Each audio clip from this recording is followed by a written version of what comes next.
Bonjour, aujourd'hui j'ai le plaisir d'avoir dans ma chaîne YouTube Monsieur Kevin Tran.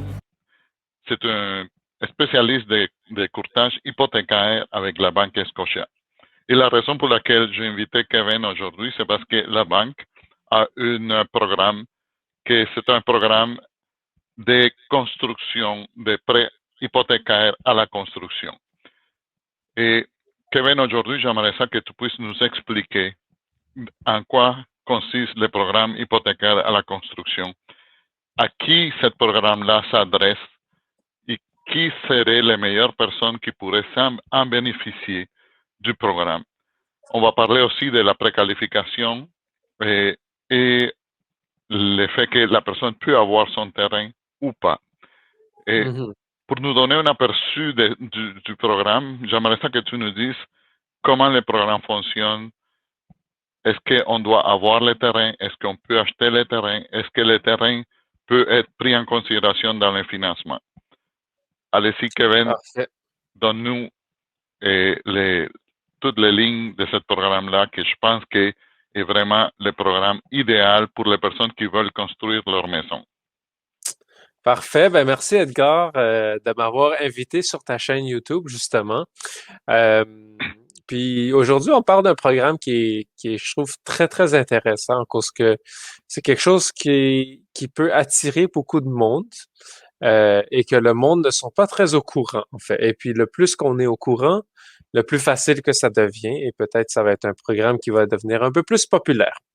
Mais pour te donner un aperçu, comme le titre le dit justement, une hypothèque autoconstruction, ça veut dire très simplement que soit tu n'as pas de terrain et tu achètes un terrain et tu veux construire une maison, ou que tu es déjà propriétaire d'un terrain et tu décides, c'est quoi, j'aimerais mettre une propriété sur ce terrain pour justement le maximiser à cause qu'un terrain, à la place de faire du camping, ben, c'est beaucoup plus agréable d'avoir une maison, n'est-ce pas? Donc, de base, je vais faire un overview du programme, puis après, on ira dans les différents questionnements. De base, on a 15 mois pour aller compléter ce programme. OK? Et puis, Pour le compléter débourser. le projet, c'est ça? Oui, exactement. OK. Compléter le projet Mm-hmm. de A à Z. Donc, si tu es déjà propriétaire du terrain, tu peux commencer de cette partie-là. Ou si tu n'es pas encore propriétaire du terrain, tu peux justement faire l'acquisition du terrain et tout dans le même programme. D'accord? Mm-hmm. Donc, dans les 15 mois qui vont suivre, il va y avoir plusieurs déboursés. OK? Ce programme s'appelle aussi une hypothèque à débourser progressif. Donc, ça veut dire que à chaque étape de la construction, il va y avoir un nouveau déboursé progressif. Donc, ça veut dire que tout au long du projet, il va y avoir différents déboursés par rapport à la completion, l'accomplissement Ouais. du, du, euh, du projet de construction. Donc, si j'ai mon terrain, OK, Mhm. et est-ce que le terrain, il fait partie, je peux le faire financer? Comment ça fonctionne? Oui, donc très bon point. C'est une question que je reçois tout le temps. En fait, les banques ont rarement l'intérêt de financer un terrain, mais dans le scénario qu'on veut bâtir une maison, là, les banques sont intéressées justement. Donc, on est prêt à financer jusqu'à 65% de la valeur du terrain. Puis ça, dans le fond, ça compte pour le premier déboursé. Donc, normalement, il y a un total de 4 à 5 déboursés. Le premier déboursé étant justement le terrain.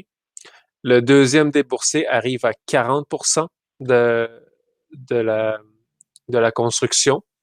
Ensuite, on tombe à 65%, Mhm. 85%, 100%. Et puis, le dernier déboursé, c'est souvent les retenues pour les hypothèques légaux. OK. Et c'est quoi les exigences pour se qualifier au prix? Très bonne question, encore une fois. En fait, on qualifie une personne de la même façon que une hypothèque normale. Donc, on va regarder justement le crédit, on va regarder le revenu, on va regarder aussi ses avoirs, tu vois. Une chose qui va être différente de ce programme d'un autre, c'est que vu que c'est un déboursé progressif, il faut s'assurer que notre argent, qu'on en ait assez pour se rendre jusqu'au prochain déboursé à chaque fois. Donc, ça veut dire, par exemple, concrètement, si on a déjà un terrain, à partir du terrain, moi, je dois faire l'excavation, je dois bâtir les murs, je dois me rendre à ce que nous, on appelle un airtight. Donc, ça veut dire que le toit est là, les fenêtres, les murs, et tout est fait, la C'est ça. structure. Ça, c'est 40%. OK? Donc, il faut avoir assez d'argent dans nos poches pour se rendre là avant que la banque nous donne le premier déboursé. OK. Ouais. C'est sûr que pour se rendre là, à ce moment-là, qu'est-ce qu'on est en train de dire, c'est que si j'ai un projet, on va mettre des chiffres, si j'ai un projet d'1 million de dollars, parce Mm. que la maison avec le terrain et tout ça, elle va coûter à la fin 1 million de dollars, ça veut dire que je dois avoir au moins 400 000 dollars pour démarrer mon projet. Est-ce que c'est ça? C'est ça, oui. Bien sûr, il y a un calcul qui est beaucoup plus précis qui est fait. Mhm, À cause que nous, on veut savoir c'est quoi le coût que ça va prendre pour se rendre à 40% du projet de construction. Donc, un projet de 1 million, ça ne veut pas nécessairement dire que ta construction va coûter 1 million. Ça se peut que mhm, la construction te coûte, on va dire, 800 000, tu mhm, vois. Donc, on mhm. va te demander d'arriver à 40% du 800 000, par exemple. OK, Donc, dépendant du projet, ça va varier d'un à l'autre. OK, c'est bon. Ouais. Mais de toute façon, vu que c'est fait avec des entrepreneurs généraux, est-ce qu'on est obligé d'aller avec un entrepreneur général ou je peux faire la sous-traitance de tous mes contracteurs? Mhm. En fait, la banque permet les deux. OK? Donc, si quelqu'un, par exemple, moi, j'ai étudié en architecture, j'ai des contacts en construction, je peux décider, ben, tu sais quoi, je vais engager tous mes amis pour me construire une maison. Donc, ça, c'est vraiment autoconstruction. Je suis le contracteur général et j'engage les différents spécialistes. La Mhm, banque accepte ce format-là et aussi, il préfère en fait le format où ce qu'on engage un contracteur général qui va justement déjà avoir son équipe déjà établie, puis un contracteur général qui a fait plusieurs projets déjà, a souvent, bien sûr, ses licences RBQ, a ses contacts, a de l'expérience. Donc, côté risque, c'est beaucoup moins risqué pour une banque de ce côté-là. OK. Et Ouais. fait que on peut dire que Les deux sont les possibles. deux sont acceptés, mais on Oui, privilégie les contracteurs généraux qui ont l'expérience parce qu'ils savent où ils s'en vont. Puis, de toute façon, c'est mieux de le faire avec des gens d'expérience pour s'assurer le succès de notre projet. Et exactement. il faut aussi penser que, bon, c'est la maison de nos rêves qu'on est en train de construire et c'est un plan qu'on a eu depuis un certain temps, puis on veut pas manquer notre coup. OK? Oui, bien Et sûr. Surtout sur on veut, l'argent qu'on met. c'est ça, on veut pas manquer notre coup. À ce moment-là, on est mieux d'aller avec des contracteurs Les qualifiés, professionnels. des professionnels. C'est ça.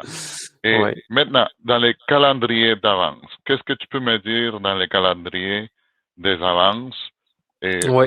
pour justement, tu as commencé à parler un petit peu, mais là, Mhm. j'aimerais ça que tu nous donnes un petit peu plus Oui, tout de à fait. viande, OK? Oui, bien Pour sûr. savoir où est-ce qu'on s'en va avec ce programme-là. Mhm. Donc, comme tantôt j'ai dit, le déboursé progressif, en fait, est découpé en 4 à 5 morceaux, OK, Mhm, dépendant de est-ce que tu es déjà propriétaire de la terre ou non. C'est ça qui va mhm, faire la plus grosse différence. Euh, donc, le premier déboursé va arriver euh, dans le scénario où ce que on n'est pas encore propriétaire du terrain. Ça va arriver à 40%. OK? Donc, les exigences pour se rendre à 40%, on les a en détail dans un PDF que Edgar peut distribuer si vous le contactez.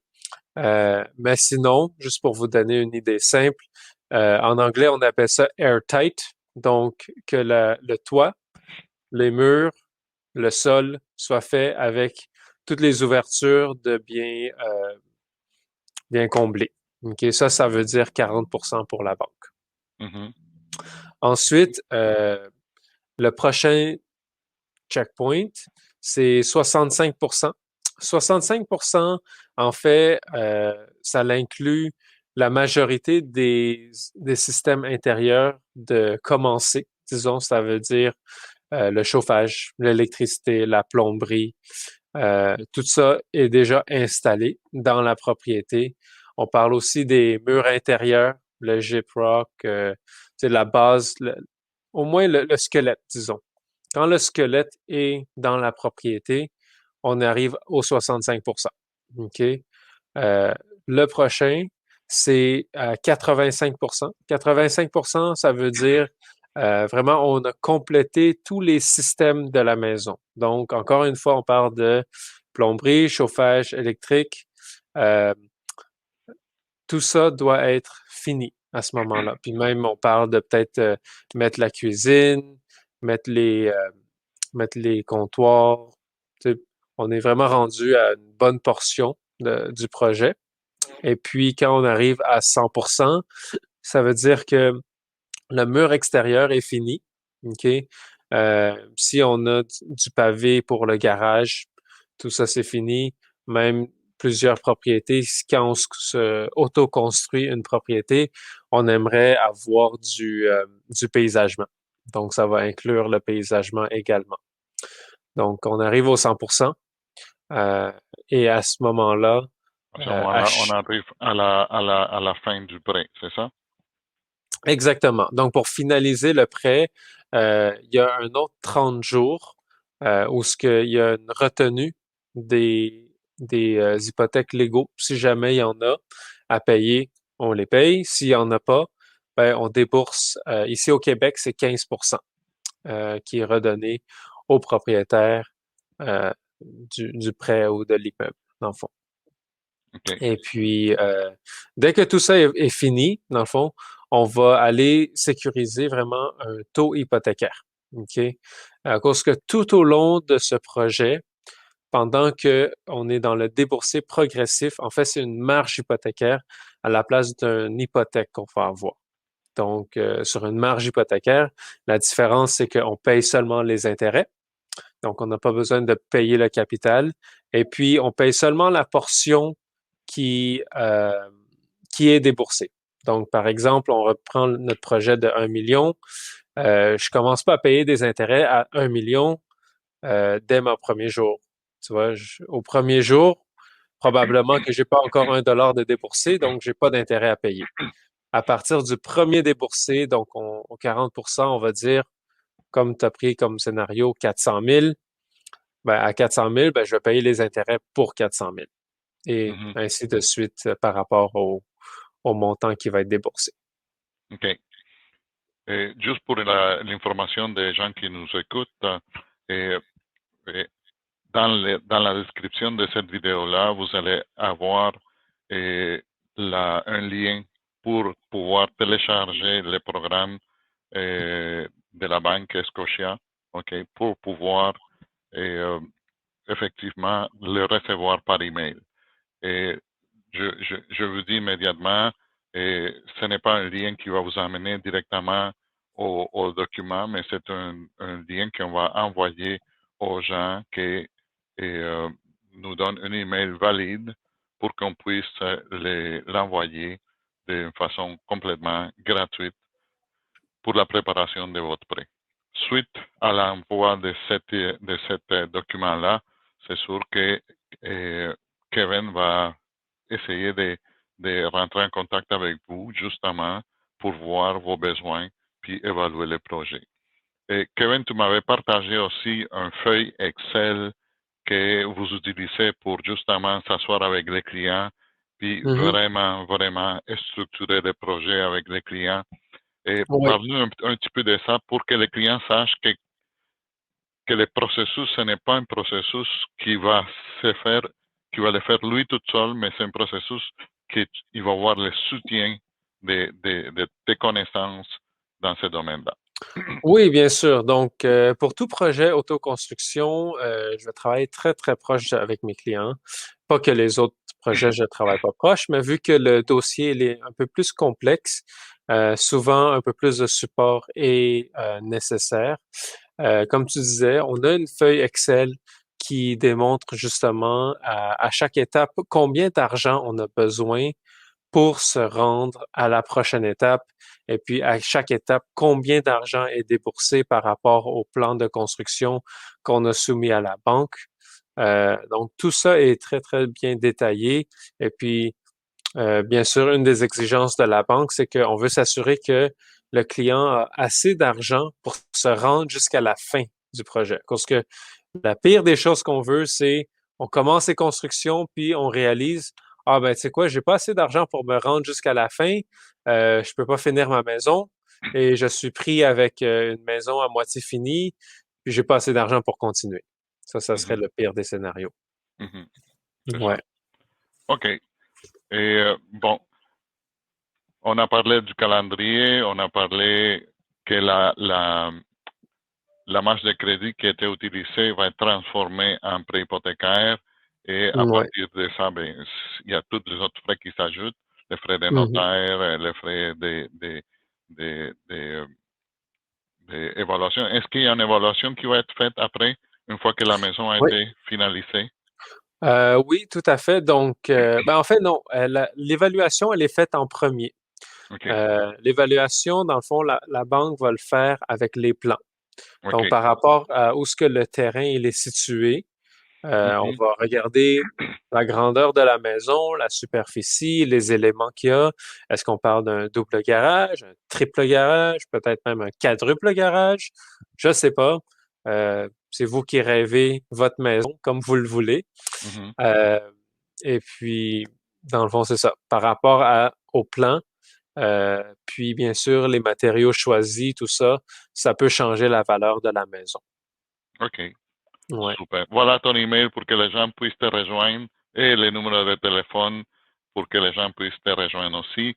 Rappelez-vous, et à la fin de cette, pas à la fin, mais à la description, dans la description de cette vidéo-là, vous allez voir et, aussi les liens pour recevoir les feuilles explicatives du programme.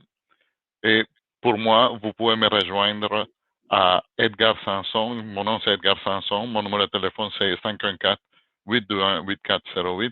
Et mon email, c'est edgarsanson@icloud.com. Je veux absolument vous remercier d'avoir pris le temps de regarder cette vidéo-là. Si cette vidéo-là vous apporte de la valeur ou qui vous aide dans votre projet, s'il vous plaît, donnez un like à la vidéo, ça veut dire la main vers le haut.